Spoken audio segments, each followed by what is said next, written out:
I think the positives, again, being your own boss, working 30 to 35 hours a week, that median salary obviously is probably for someone, I think it's like salary.com, an average salary is probably in the 150, 160. My daughter, when she graduated in December of 24, she had worked the entire time she went to undergrad school. And so when she started, you know, she was a little apprehensive about how am I gonna fit all this in and make this work another 3 years of school. And the great thing about the program is it's kind of like when you get to the end of your exercise science degree here and you're in your major classes, chiropractic school is a lot like that. Everything that you're going to learn is for your profession. They assume you already have the fluff or the degree stuff, the arts, the humanities.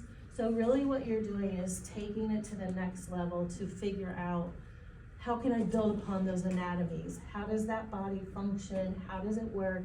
How does everything move when I put movement into the body? And then what happens when you bring disease into it, or bruising, or whatever it may be. So when we talked about, you know, that and her starting that program, when she graduated, she was like, you know, I just don't think I'm ready to be a business owner right yet. I just want to help people come up with treatment plans and do that. And that's great because those are options that you have. You don't have to be a business owner right away, but you can work for a chiropractor, and maybe he has a satellite office, or maybe it's working alongside him in his office. The chiropractor that she works for right now in Kansas City, he has about 8 clinics all around the Kansas City metro area.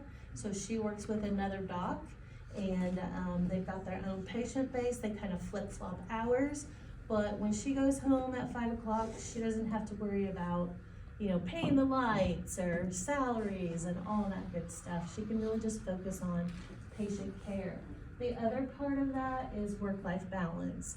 Because she had been in school, she's like, you know, I want time to hang out with my dog and go kayaking and do all those fun things. And so she has 2 mornings off, works 2 afternoons, and has her weekends off. So it really is a great thing that will give you work-life balance, especially to be present with your families. Like, that's the wonderful thing. You can adjust your hours to watch soccer games or go to your siblings' games, all of those kinds of things. And again, no prescribing drugs. You don't have to deal with drugs or surgeries. There's also many types of chiropractic. Dr. Hammond, for example, he's a chiropractor. He didn't do any specialized training. He doesn't have his strength and conditioning. He doesn't have ART certification. He literally is just a chiropractor. He does do a lot of continuing education. Just like any professional field, you're going to have to do things to keep your license once you graduate, so the learning never stops. But you can kind of pick and choose of where you want to spend those hours. And so these are things, and he knew he wanted to be a sports chiropractor, but he knew that those athletes had parents and children and grandparents. And so he's like, when he was at Cleveland, he wanted to make sure that everything that was thrown at him, he was learning, so that as patients came in, he could handle grandparents or do acupuncture or cupping or whatever those kinds of things may be. Got another Before I started student exploring here. career options, I truly had no idea what a doctor of chiropractic's role was within healthcare. I never once went to a chiropractor or was adjusted prior to looking into it as a career option. I think chiropractic is a wonderful profession to get into for multiple reasons. I think the fact that you get to help facilitate healing with a patient and get to see them through that journey is probably one of the most fulfilling aspects of the career. For someone that's potentially considering the field, the fact that that gets to be your day-to-day life, you get to wake up knowing that you're getting to help others, I think is a huge thing that just would make anyone want to consider the profession. When looking into programs for chiropractic school, I really only ever thought about Cleveland. That was my introduction to the profession, wasn't initially admissions advisor from the school. And from that moment on, every interaction I had, whether it be with someone from their office or coming on a tour, everyone I met was very genuine, and I felt like they were very intentional. And then the more I looked into the school and its program and their impressive test scores, the ability to get hands-on practice early within the technique of chiropractic, those are two things that really meant a lot to me when I looked at my future school. The benefits of chiropractic include a lot more than what you may think. We can play a role in patients' lives when it comes to nutrition, when it comes to their posture, gait analysis, and it goes above and beyond what one may think when it comes to chiropractic. And Jameson actually has graduated, so that's exciting to see her out and about. As I mentioned, we're in Overland Park, Kansas, which is a suburb south of the airport in Kansas City. We have about 600 students on campus. 500 of them are in the chiropractic program, and the other 100 are in our College of Health Sciences, doing exercise science, masters. We have some certificates. We also have a 2-year radiology rad tech program. While you're at Cleveland, your classes are Monday through Friday. We start classes at 7:30, and you're pretty much in class until about 2:30, 3:30 every day, with about a lunch break. You get an hour, hour and a half off lunch break. Once you get to, and the program is in a trimester system, which is 15 weeks, and then you have 2 to 3 weeks off in between each trimester. So you do go around year round in the summers, and it is 3 years in a trimester. And at that point, all throughout that program, you take national boards, and I do have a slide in here actually next that talks about boards. And so wherever you end up, if you end up going to graduate school, doctorate program, you are probably going to have to take some sort of an exam. And so when you're looking at schools and we're trying to decide where do I go next or whatever, you want to make sure that you are looking to their performance and how they work with students and how successful they are. So on this chart right here are all of the chiropractic schools. There's about 18 to 20 right now in the US. And they're everywhere from coast to coast. There's a conglomerate here in the Midwest, but we, all of the students take 4 parts of national boards. NBCE is National Board of Chiropractic Examiners. And so the 4-year college average is this green mark, and Cleveland is over there on the far right. For the past 10.5 years, our students have performed very well and outperformed all the schools.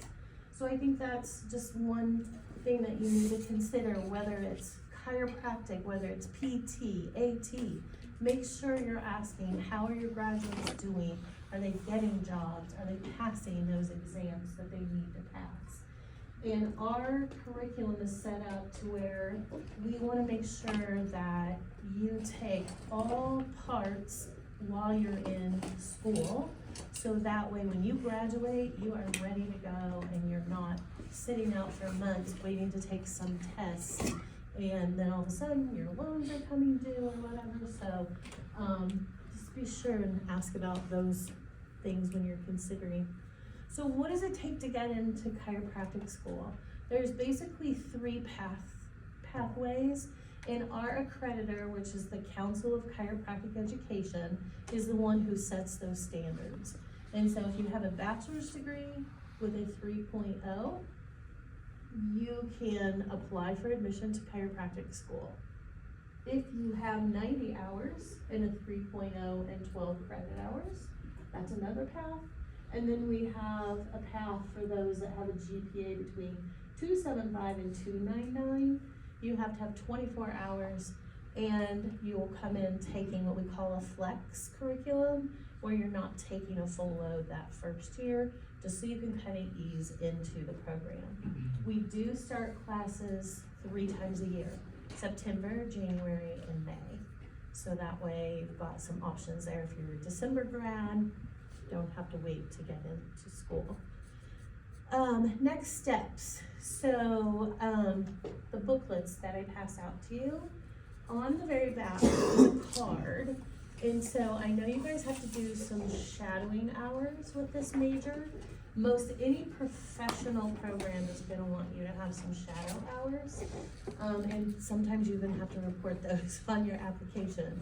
But, on this card, if you are interested in more information and would like some names of chiropractors to shadow, fill that out, give me your email, and I will send you names of chiropractors. If you want them in this area, that's great, as long as I have your email. Or if you have a home address, like Colorado, if you wanted to shadow someone in Colorado, just scribble that on the card where you would like to shadow a chiropractor, and I will email you names of chiropractors. And your shadowing experience, chiropractors are very familiar with shadowing, and so most of them are very open. A lot of them end up hiring you or letting you intern in their office. Sometimes they even pay you to do that. But they're very open to that, and they're very engaging, and it's not like you're just sitting in an office learning how the front office runs. You're usually active with the doctor or the therapist doing, learning how to do all of those therapies and treatment.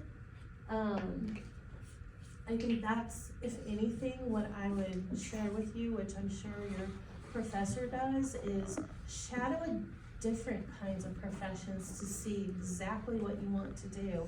Like, I thought I knew what I did, and then that senior year came and I went, no, I'm not gonna do that. I'm not gonna be stuck lugging a bunch of equipment around, stuck in an office, writing copy.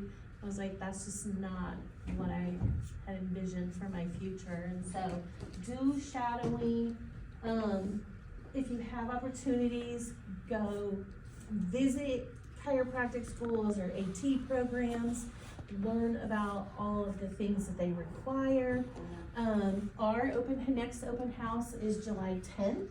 I have some cards here, and we put you right in hands-on. You go into our force lab where you're learning to adjust and fill a spine on a mannequin on a force sensing table, where they measure your force and your arc, how you're positioning. We also take you over to our sports performance lab. They've got the vest that you stick on to do your golf swing, kick a soccer ball, and they video you so you can see, what chiropractic does, how that helps before and after,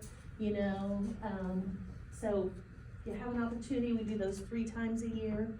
Once you get to your junior, senior, really start working with an admissions person in terms of, you may not be ready to apply yet, but hey, can you look at my transcripts? Do I have the requirements? What do I have left to do to, meet admissions requirements? That's what my team does, is look at transcripts and help you with that, so you're taking the right courses. And then we just encourage you to visit. This is Amy. I think her QR code is on the front of that booklet. And we've got multiple advisors that come out and speak and go to colleges and health fairs and different things. So, any questions? Yeah. How does a perfect application from a student perspective look like? Yeah, our average GPA coming in is around 3.5, 3.6, Yes. with a bachelor's degree in exercise science, kinesiology, pre-health, pre-med background. Service hours are important. We look at service hours. We also look at shadowing. If you shadow, that's going to be one of probably the first 5 questions we ask is, have you shadowed a chiropractor? Occasionally we will have a student that comes and has never shadowed, and we definitely try to get them out into the field right away so they know what they're doing. And then that's basically it. When you come to campus, we ask that you come. It's an informal interview, but it's either like at an open house or a campus tour where we sit down and have that conversation like what are your plans, you know, are you interested in a certain, you know, pediatric or sports chiropractic? That's also something on when you're filling out your cards, if you have a certain area that you're interested in, put that out there and we'll try to, place you with someone that, you know, has that, but really, that's really what we're looking for. The only class right now that we cap is our fall class, and that's about 105.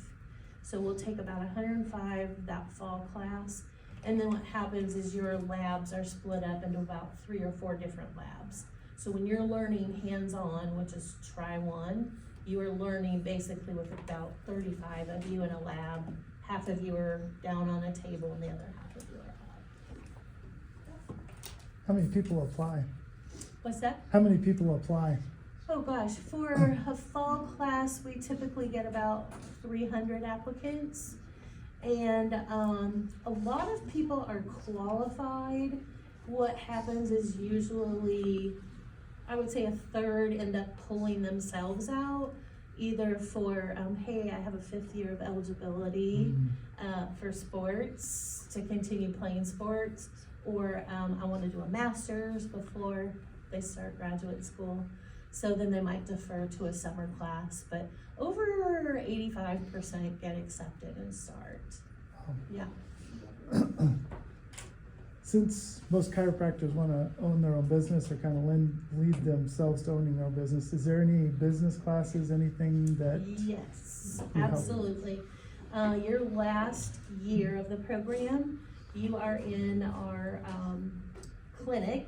And so you start out in like a mentorship clinic in about, you shadow clinic in try 4 and 5, where you basically are paired with an intern. And you just start learning that process. That's where you start learning EHR, electronic health records, how you're going to, you know, put your patient care, put your prescription plan for them, you know, in. And then in 7 and 8, you jump into our learning clinic mentorship, where you go in and there's about 4 or 5 of you that are paired with a clinician, a chiropractor, and most of them still practice in an office.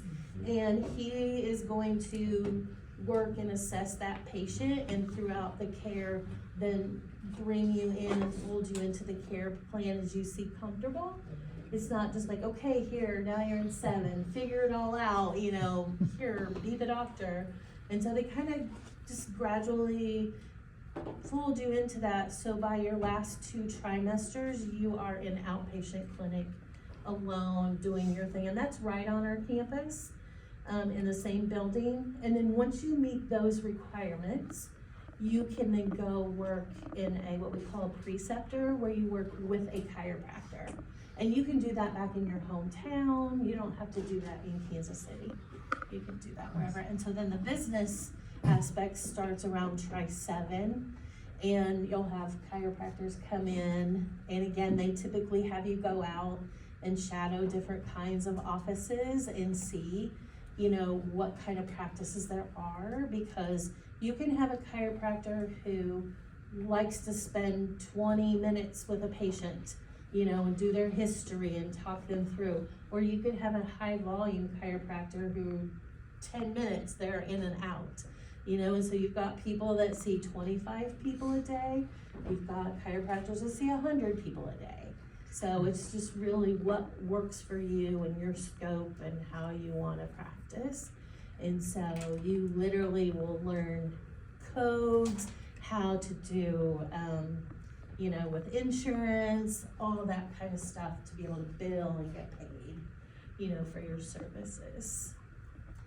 And open your own LLC versus an associateship. There's many different types of practice opportunities that you can have. Any other questions? No? Well, I got one more. Yeah. When you were talking about the specializations, Yes. is that part of, so if somebody wanted to go into like acupuncture, is that part of the 3 years in a trimester, or is that on top of? It is, and so with acupuncture, you have to be in trimester 2. So you've had your first anatomy course, and we also, in your anatomy, you work on cadavers. So you have 2 to 3 courses with cadavers, and it's kind of split up head and neck, thoracic, lumbars. So it's pretty intense. There's some neuroanatomy in there as well. About where I was going. Where was your question? Sorry. Specialization. Yeah, sorry. So yeah, you have your anatomy, then you can start your acupuncture. And so that is on the weekends. And it's you can do, like, there's a 1,200 hour, and so it may be 8 weekends, 1 weekend a month on a Saturday and Sunday. And so you do that for 8 months, or there's a 1,200 hour, that's longer. Some states, it's depending upon where you wanna practice, how long that is. The animal chiropractic, if you're interested in animal chiropractic, the last 2 trimesters, you go to Options for Animals, which is in Wellsville. It's about 30 minutes south of the school. And you spend your last time there on the weekends, and then even after you graduate and you have your license, I think it's an 8-month program, again, on the weekends. And again, every state is different. In Kansas and Missouri, as an animal chiropractor, you have to have a vet on site to be able to do animal chiropractic. I'm not sure what the laws in Iowa are. We have a student that from western Nebraska, and they take their horses to chiropractors. Yeah, one of the girls, I think the girl that's in the picture, Dr. Emily, so she doesn't even adjust humans anymore. She has a mobile practice, and she does all the canine unit for the Kansas City Police, the Mounted Patrol, all of the animals with any of the services in Kansas City. Yep. And so she literally gets up on a ladder, adjusts the horse. She's come to campus before. We have an animal adjusting club, and so she'll bring the horse and dogs and all kinds of stuff. But yeah, usually that certification is done while you're in school, but that doesn't mean that you can't do it after too. That's kind of like your continuing ed, your certification.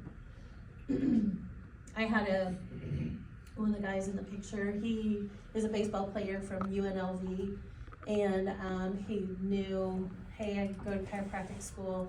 He was gonna go back and work with the baseball team at UNLV, and he does, and he's in Vegas.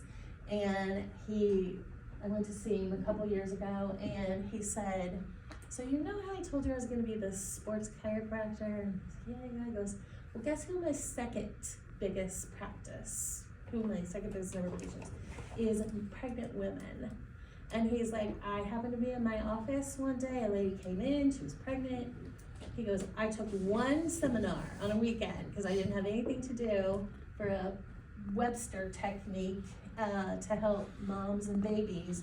And he said, she came in, I adjusted her, she told all her pregnant friends, and he says, like, I have these tons of moms and babies in my office, and he's like, they're very loyal, they know what it means to be pain-free, they're your best patients, they'll do nothing to come in, they make their appointments. And he's like, I never in a million years thought that would be my second biggest patient base, but yeah, he works with all the athletes there in UNLV, and it's kind of great. He also gets to do, there's a AAA team, I think, out there. Has a beautiful stadium. He took me over there, and he goes down, they have a place where they're pitching, coach, and all that, and he adjusts the athletes down there. Like, it's, yeah. Oh, very cool. All kinds of great stuff. Any other questions? Any question? Very good. Well, I'll leave the spine keychains. That way you guys are welcome to collect spine keychains. I'll also leave the open house cards. Feel free to grab those. Does anybody have a card where they want some shadow experience? No? Okay. Well, I think there's postage for